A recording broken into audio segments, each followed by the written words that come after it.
Assalamualaikum warahmatullahi wabarakatuh. Yang terhormat Bapak Ibu dosen penguji, perkenalkan nama saya Nasr Muhammad Balfas MHI. Saya guru pendidikan agama Islam di SMA IT Al-Irsyad Al-Islamiyah Purwokerto, sekaligus mahasiswa PPG dalam jabatan 2022 Angkatan 3 di LPTK UIN Syaizu Purwokerto. Pada hari ini, Kamis 12 Januari 2023, saya akan melaksanakan uji kinerja praktek pembelajaran secara luring di SMA IT Al-Irsyad Al-Islamiyah Purwokerto, Kabupaten Banyumas, Provinsi Jawa Tengah.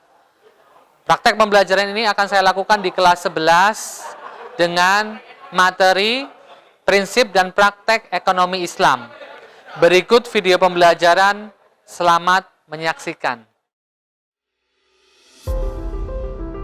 Selamat datang di SMA Islam Teladan Al-Irsyad Al-Islamiyah Purwokerto.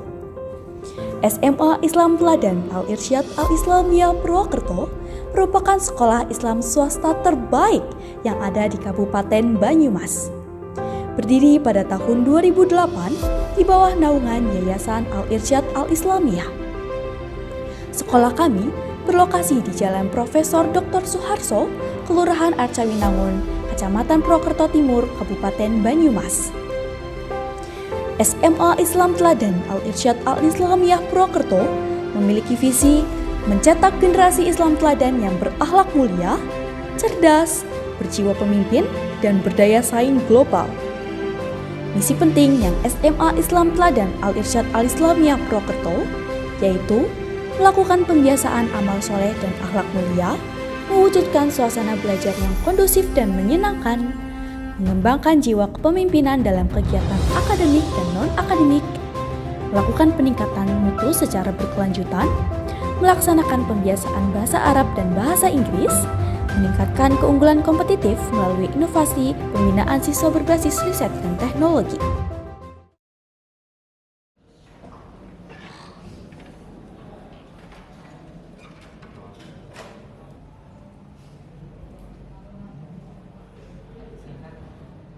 Lulusan muhadzaban.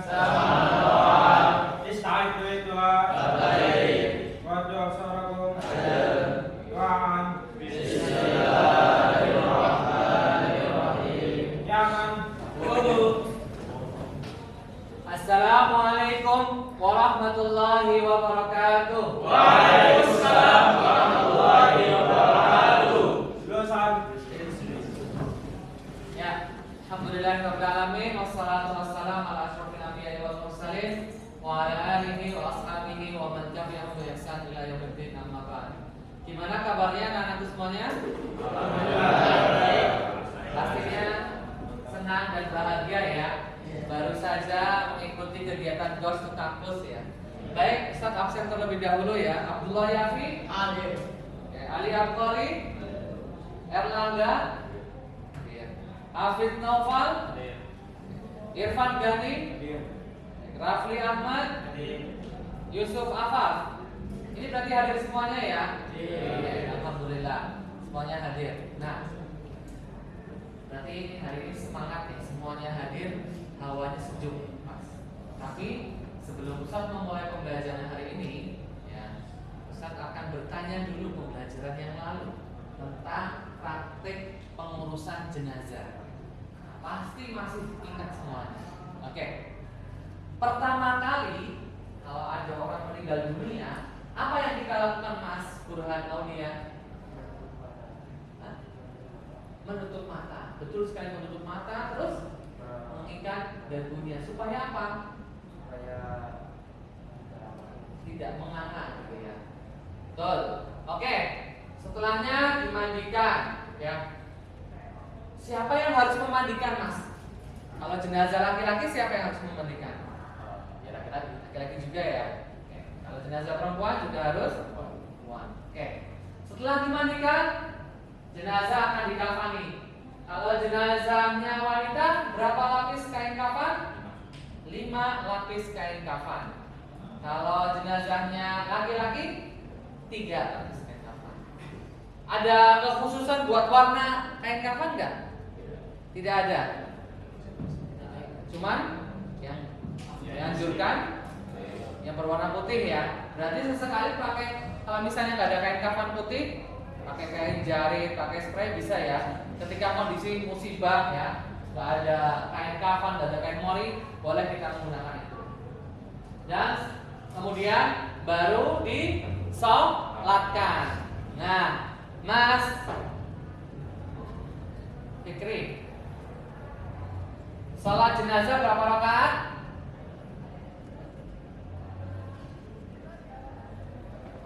4 rakaat. Betul sekali. Suaranya 4 rakaat. Rakaat pertama membaca Al-Fatihah. Rakaat kedua bukan ayat kursi ya. Membaca sholawat atas Nabi. Mungkin ke bawah dikit pagi tadi ya. Oke, rakaat ketiga membaca doa untuk jenazah. Contoh kalau doanya untuk jenazah laki-laki awalnya gimana? Allahumma gfir lahu atau laha? Allahumma gfir lahu. Kemudian rakaat keempat berhenti sejenak, boleh langsung salam, atau berhenti sejenak doa untuk kaum muslimin secara umum boleh. Baik. Itu tata cara sholat jenazah. Setelah sholat jenazah selesai, lanjut ke prosesi pemakaman ya, dengan tata cara yang telah kemarin kita lakukan. Dan hal ini layaknya kita praktekkan dalam kehidupan kita sehari-hari. Alhamdulillah kemarin bisa mendengar ada beberapa di antara kalian sudah langsung terjun ke masyarakat membantu anak tetangga yang meninggal dunia, ya, membantu menyiapkan kain kafan dan membantu memandikan jenazah tersebut ya. Sebuah upaya dan bakti sosial yang insya Allah menjadi amal jariah dan amal soleh. Ya. Inilah pembelajaran agama Islam, bukan hanya sekedar teori-teori yang kita kaji, namun juga kita aplikasikan dalam kehidupan sehari-hari. Ini sangat penting ya. Nah, begitu juga pagi hari ini kita akan mengkaji, mempelajari tentang prinsip dan praktek ekonomi Islam. Intinya seputar teori-teori dasar muamalah. Ya. Ada muamalah, ada ibadah kan kita tahu. Nah, hari ini kita akan belajar tentang fikih muamalah, yaitu tentang prinsip dan praktek ekonomi Islam. Yuk kita lihat apa saja tujuan pembelajaran hari ini. Nah, hari ini insya Allah kita akan memasuki bab baru, yaitu bab 9 tentang prinsip dan praktek ekonomi Islam. Kompetensi dasar yang ingin kita capai adalah: 1. Menerapkan prinsip ekonomi dan muamalah sesuai dengan ketentuan syariat Islam. 2. Bekerja sama dalam menegakkan prinsip-prinsip dan praktek ekonomi sesuai syariat Islam. 3. Menelaah prinsip-prinsip dan praktek ekonomi dalam Islam. Dan yang keempat, untuk kompetensi keterampilan adalah mempresentasikan prinsip-prinsip dan praktek ekonomi Islam. Ya. Nah, untuk hari ini, pertemuan pada hari ini, kita akan fokus pada materi ya, apa itu jual beli, hutang piutang, sewa menyewa, dan riba. 4 materi pokok ini akan kita bahas pada pagi hari ini yang cuacanya cerah ya, insya Allah. Pasti materinya akan lebih hidup kalau nanti kita diskusi, kalau nanti kita mengangkat contoh-contoh praktek yang ada di lapangan.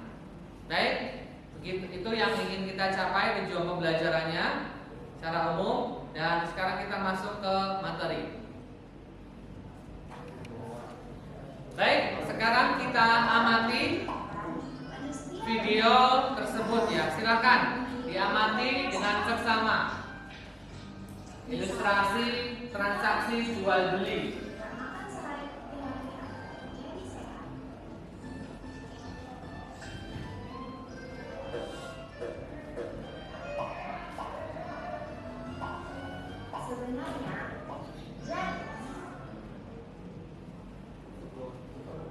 Baik, setelah mengamati video tadi, dari video tadi. Transaksi apa saja yang Anda saksikan? Satu, ya, ada pedagang ya, ada penjual, ada pembeli. Kemudian di situ ada barang dagangannya ya, contohnya tadi sayuran. Ada pasar tradisional, ada pasar yang modern. Kalau pasar tradisional kayak apa ya Mas? Di sekitar kota kita apa contohnya? Pasar Wage, terus pasar Manis, pasar Pon. Itu contoh pasar-pasar tradisional, di mana layaknya di situ orang akan membeli langsung dengan uang tunai. Nggak pakai gesek ya. Namun kalau pasar-pasar modern tidak perlu membawa uang cash, kita bisa belanja. Cukup dengan scan barcode atau bisa dengan gesekan kartu ATM ya, dengan menggesek kartu ATM alias debit ya. Ya, itu contoh praktik jual beli yang ada di masyarakat. Nah, sekarang kita akan membahas transaksi lain yang ada di sini, yang ada di video tersebut. Yang kedua adalah pinjam meminjam. Tadi ada yang pinjam ya, pinjam barang. Pinjam meminjam itu sama nggak dengan memberi hadiah? Beda ya. Pinjam meminjam. Biasanya yang dipinjam barangnya kayak apa?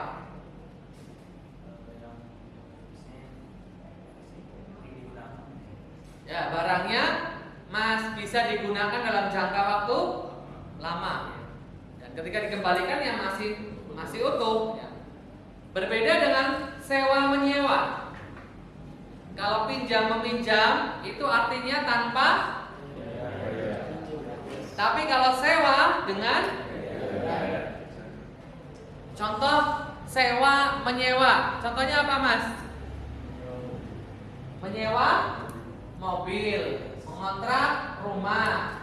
Nah, itu ada masanya ya, dan juga ada biaya tarifnya yang harus dikeluarkan. Gitu. Itu contoh sewanya. Baik, kita akan kaji lebih dalam ke 3 transaksi tadi yang kita saksikan di video YouTube tadi. Untuk lebih detailnya nanti Ustadz akan bagi menjadi 4 kelompok. Kelompok pertama tentang akad jual beli, kelompok kedua tentang riba, kelompok ketiga tentang hutang piutang, dan yang terakhir tentang sewa menyewa. Ya, itu 4 kelompok. Silahkan bisa langsung mengelompokkan masing-masing ya, dengan kelompoknya masing-masing. Silahkan. Dan nanti Ustadz akan bagi LKPD. Setiap kelompok akan mengerjakan bersama-sama LKPD tersebut ya. Ustadz akan bagi LKPD-nya, kalian kaji materi dan kalian beri jawaban di lembar LKPD ini ya. Baik, silahkan mulai dibagi kelompoknya.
Banyak contoh-contoh yang bisa kita ambil. Namun sebelum kita mempersilahkan presentasi kelompok masing-masing, yuk kita berbicara atau berdiskusi atau membahas sedikit tentang muamalah dalam fikih Islam. Ya, kalau kita bicara muamalah itu seolah lawan kata dari ibadah Ibadah merupakan hablum minallah, hubungan kita dengan Allah Subhanahu wa taala. Ibadah sesuatu yang sudah paten, dicontohkan oleh Nabi Muhammad SAW. Sedangkan muamalah itu sangat memungkinkan untuk dimodernisasi. Yang namanya akad akan terus berubah-ubah. Kalau kita kaji di buku-buku klasik, maka jual beli dengan tata cara klasik. Barang dengan barang atau barang dengan uang atau yang senilai dengan uang. Namun kita lihat sekarang, jual beli bahkan kita belum menyentuh barangnya, kita bisa pesan dengan online ya. Kita bisa dengan klik dan bahkan kita nggak perlu memberikan mereka uang, cukup dengan transfer. Semakin berkembang zaman, transaksi akan semakin berubah, muamalah akan semakin berbagai macam wujudnya. Bisa semakin rumit, bisa semakin simpel, ya. Sehingga ketika katakan lagi bahwasanya muamalah merupakan hubungan antara manusia, hubungan sosial atau hablum minan nas. Dalam syariat Islam, hubungan antar manusia tidak dirinci jenisnya, tetapi diserahkan kepada manusia mengenai bentuknya. Islam hanya membatasi bagian-bagian penting dan mendasar berupa larangan. Jadi apa yang dilarang? Allah jelaskan dalam Rasulnya. Yang dibolehkan banyak sekali. Oleh karena itu, sekali lagi kita garis bawahi bahwasanya hal atau ranah muamalah itu sangat terbuka dan bisa terus dikembangkan secara atau dengan melalui ijtihad, ya, dan sangat memungkinkan dilakukan modernisasi, perubahan-perubahan baru mengikuti tren masa kini atau kemajuan zaman dan iptek. Ada beberapa prinsip muamalah yang tidak berubah kapanpun, bisa disingkat dengan kata-kata maghrib. Apa? Maghrib. M-nya itu maisir. Maisir artinya transaksi yang digantungkan kepada suatu keadaan yang tidak pasti, ya, dan bersifat untung-untungan seperti judi online atau judi yang offline sama. Kemudian riba, ya, penambahan pendapatan secara tidak sah.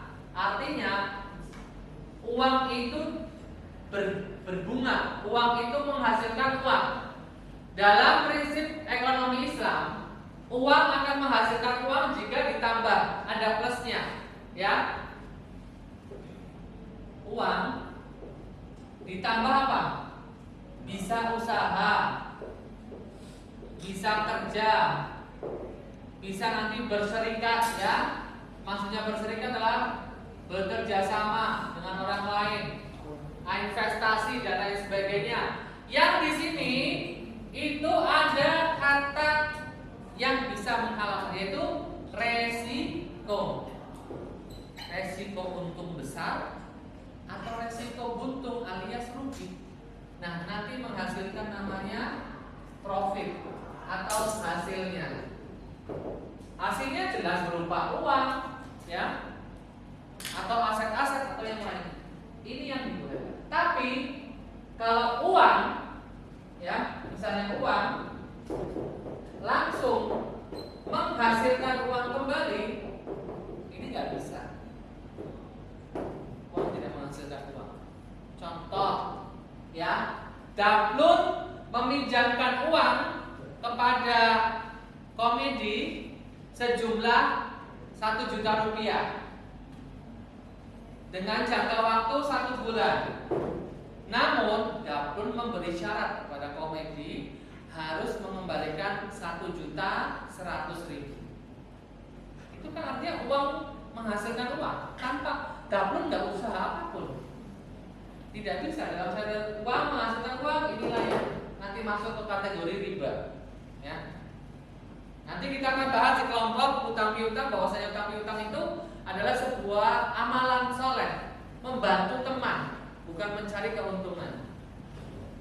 Oke, selanjutnya setelah riba kita masuk ke aklun nas bil batil, ya, haram, transaksi yang objeknya dilarang oleh syariat, ya, dengan cara yang zalim, dengan cara yang batil dan gharar.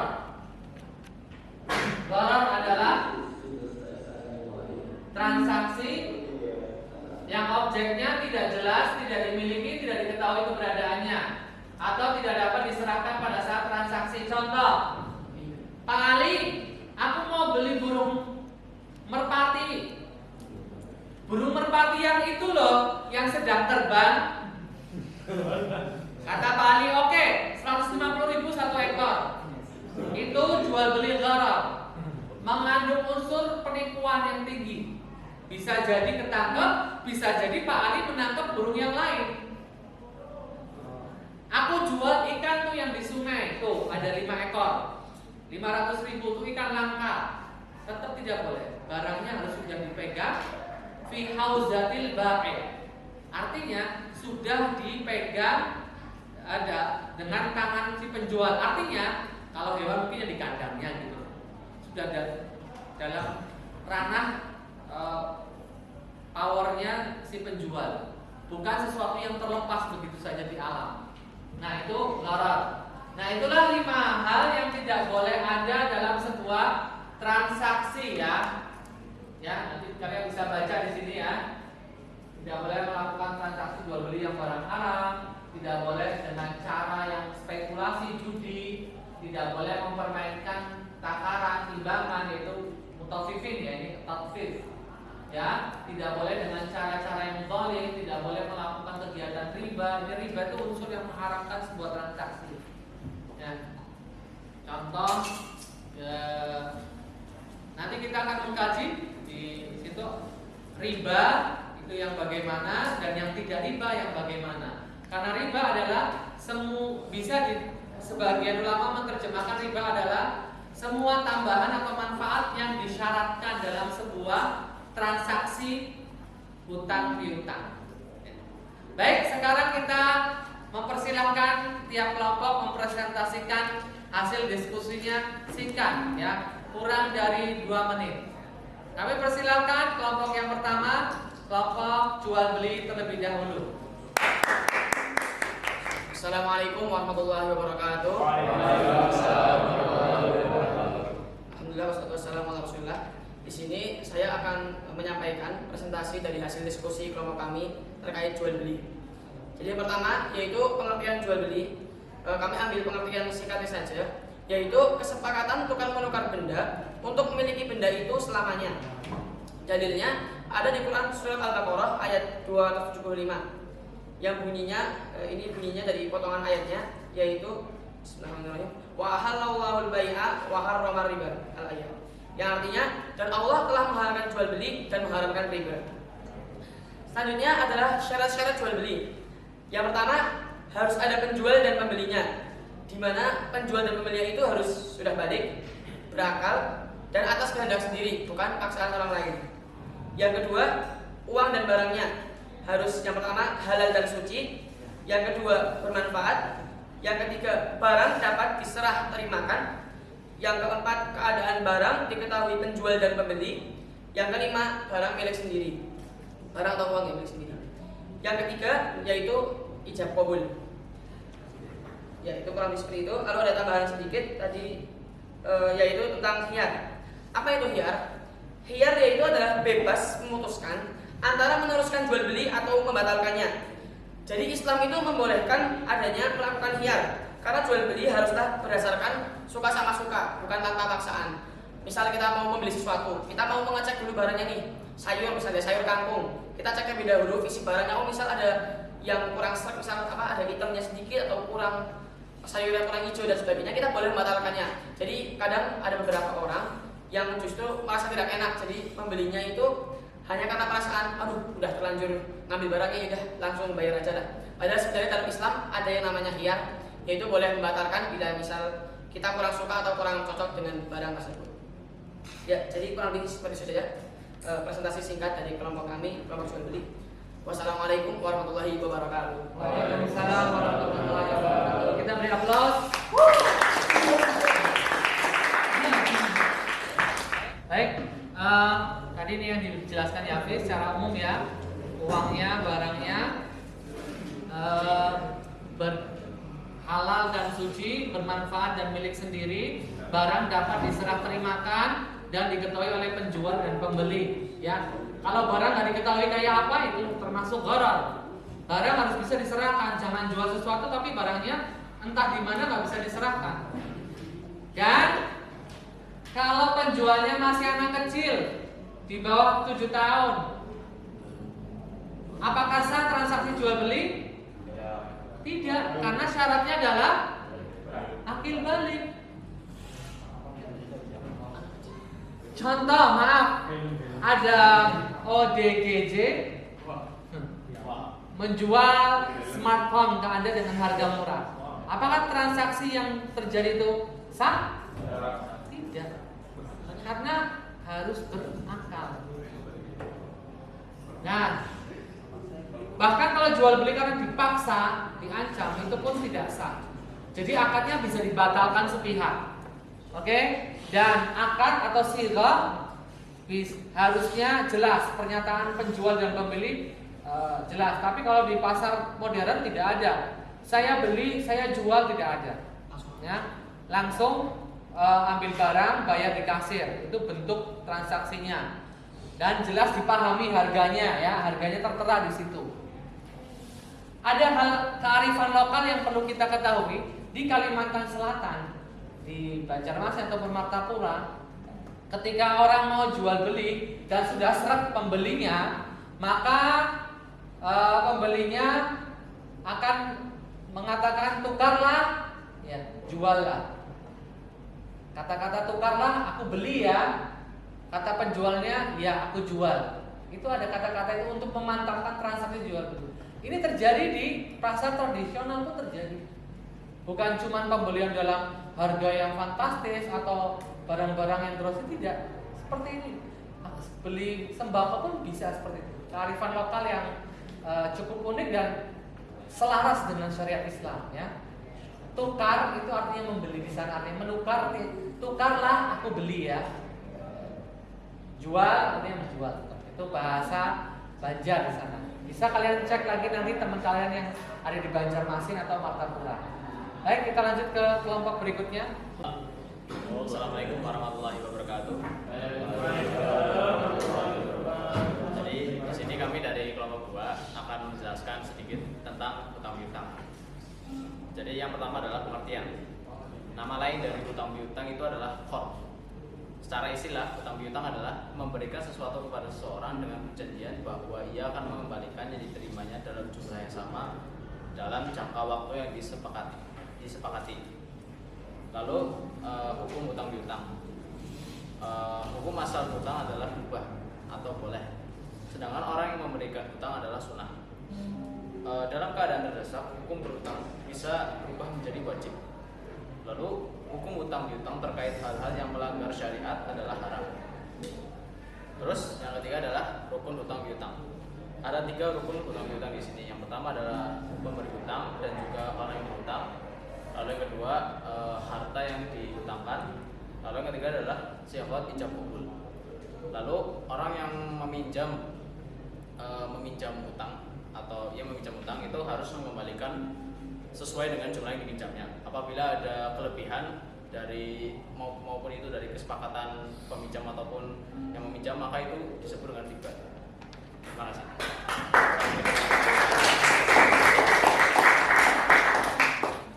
Ya, bismillahirrahmanirrahim. Assalamualaikum warahmatullahi wabarakatuh. Ya, di sini saya ingin mempresentasikan mengenai diskusi kelompok kami tentang riba. Jadi pengertian riba sendiri adalah bunga uang atau nilai lebih atas penukaran barang, di mana hukumnya haram yang telah ditetapkan di surah Al-Baqarah ayat 275 yang berbunyi Allahu bai'an wa harrama riba. Dan Allah telah menghalalkan jual beli dan mengharamkan riba. Kemudian riba sendiri memiliki banyak macam-macam. Yang pertama ada riba fadli, yaitu riba yang barangnya sejenis dan timbangannya tidak sama. Kemudian yang kedua ada riba qardi, yaitu pinjam-minjam dengan syarat harus memberi kelebihan saat mengembalikan. Kemudian yang ketiga ada riba yadi, yaitu jual beli barang sejenis tapi timbangannya sama. Kemudian yang keempat riba nasi'ah, yaitu jual beli dengan penyerahan barang, tapi pembayarannya setelah beberapa waktu kemudian. Mungkin sekian diskusi dari kelompok kami mengenai riba. Ya, terima kasih dari kelompok 3 tentang riba ya. Secara garis besar, riba merupakan sebuah tambahan yang disyaratkan dalam sebuah akad hutang piutang. Nah, namun dalam prakteknya riba ternyata ada berbagai macam jenis. Nah, di sini ada riba yang dalam hutang, qard tadi yang disebutkan qard. Ada juga riba yang dalam jual beli. Kalau dalam rangka jual beli maka riba itu ada dua, riba nasi'ah dan riba al-fadl. Kalau dalam ranah hutang hanya ada satu, yaitu riba an-nasi'ah. Dalam ranah hutang yang paling gampang dimengerti, paling tergambar jelas bentuk transaksinya. Yang pertama dalam hutang atau al-qard ya. Riba al-qard contohnya satu, pinjam beras 10 kg namun kembalinya 11 kg. Boleh nggak kita barter tukar barang? Boleh. Yang penting barangnya nggak boleh barang ribawi. Makanan pokok termasuk salah satu kategori barang ribawi. Jadi nggak boleh ditukar dengan jumlah yang berbeda. Contoh ya, Hanif punya beras super premium rojolele dengan harga 1 kg 800 ribu rupiah. Maaf, bukan 800 ribu rupiah ya, itu satu kantong besar. Katakan 5 kilo itu dengan harga 75 ribu atau 80 ribu ya, 5 kilo. Ternyata Hauzan punya beras biasa, IR biasa, 1 kilonya cuma 10 ribu. Namun Hauzan ingin merasakan beras yang super premium tadi, sehingga Hauzan membeli beras dari Hanif 1 kg dengan tukar atau dengan tukar barang beras yang dimiliki Hauzan 2 kilo. Jadi 2 kilo beras IR biasa dengan 1 kg beras ya premium super tadi ditukar. Ini namanya riba, nggak boleh. Hauzan jual 2 kg beras ke orang itu atau ke toko, dapat uang kan 20, nah baru membeli berasnya. Jadi nggak bisa beras dengan beras. Kalau mau beras dengan beras, kalau yang dibolehkan 1 kg dari Mas Hauzan dengan beras biasa tukeran dengan 1 kg beras premium. Kalau mau sukarela boleh, sah. Tapi kalau sudah lebih kilogramnya masuk hukum ribawi. Ini yang disebut riba dalam urusan barang ya, jual beli. Kemudian kalau masalah hutang ini pinjam uang dikembalikan utuh tapi plus jasa atau hadiah. Pinjam 100 ribu dikembalikan 100 ribu plus ada hadiahnya. Syaratnya kamu harus ajak aku mancing. Karena si peminjam uang mensyaratkan, itu berarti masuk riba. Pinjam uang 1 juta, jika 2 bulan tidak lunas tambah jadi 1,5. Ya. Riba duyun atau riba dain, riba hutang. 1 contohnya beli motor dengan cicilan, jika cicilan terlambat kena tambahan 5%. Tambahan itu kalau telat itu yang dimaksud riba.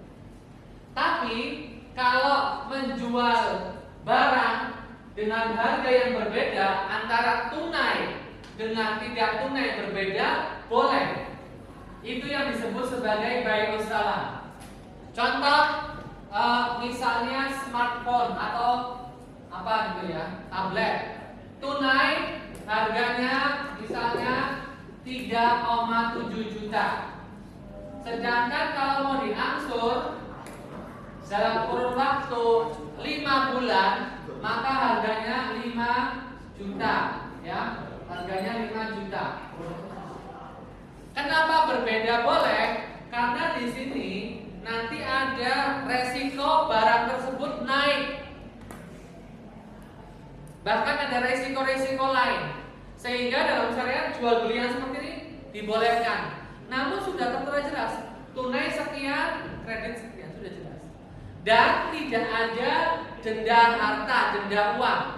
Kalau telat nanti enggak. Yang penting 5 bulan diangsur, selesai. Begitu. Kemudian kita lihat dalam jual beli riba nasiah dan riba fadl, antar barang ribawi yang sejenis seperti yang saya contohkan tadi ya. Contoh, emas 10 kg didudukan dengan emas 8 kg. Misal Umar datang membawa emas dari Dubai 10 gram. Ternyata emasnya itu sangat mengkilau luar biasa, memikat hati Galang ya.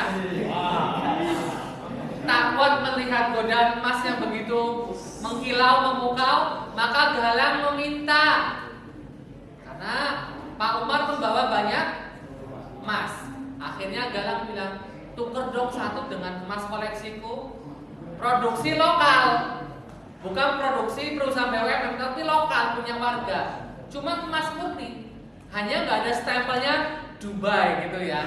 Kalau punya Pak Umar ada tulisannya Dubai, sehingga apa yang dimiliki Galang yaitu 15 gram emas ditukar dengan 10 gram emas tapi yang mengkilau yang dari mereknya Dubai. Ini namanya riba. Kalau mau sama-sama emas ya 10 gram. Mau itu emas produksi Antam, produksi Dubai, Hong Kong sama saja. Ya.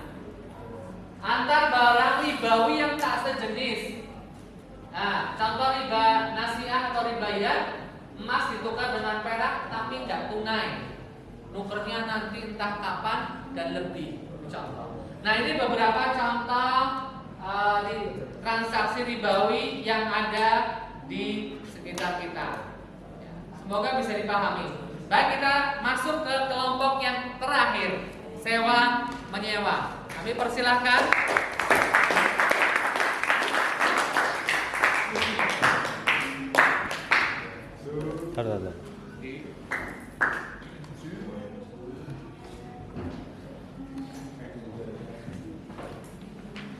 Ya. Assalamualaikum warahmatullahi wabarakatuh. Di sini saya akan mempresentasikan tentang sewa menyewa.